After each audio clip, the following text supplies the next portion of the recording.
The most important lesson from auditing to enterprise sales processes. So we do a lot of consulting for our clients because the mechanics of outreach are relatively simple. So after the first few million scripts and emails and LinkedIn messages, you have a good idea of what works and what doesn't. When it's difficult for a company to close 20% of their calls or 5% of their leads, we always do a sales process audit. Usually generating calls are not the problem. One of our clients is more than 125 years old. They have no trouble booking meetings, but they were closing too few of them.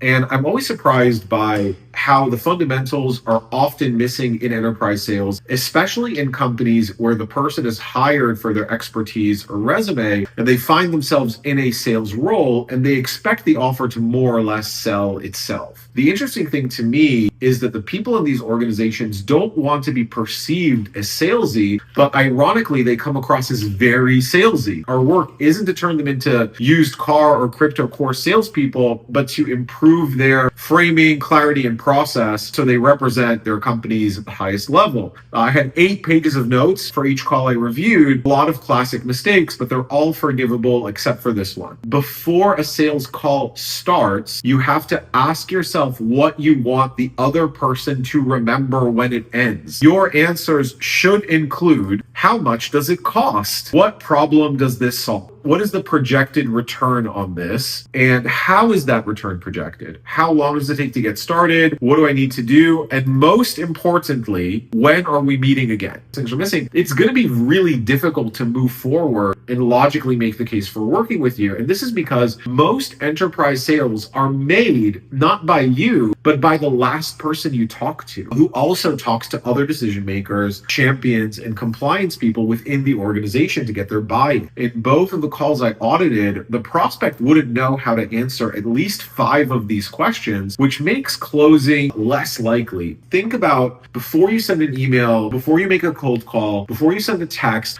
what do I want the person to remember? It's going to help you so much. So I hope this was useful, and have a great day. I will talk to you guys soon.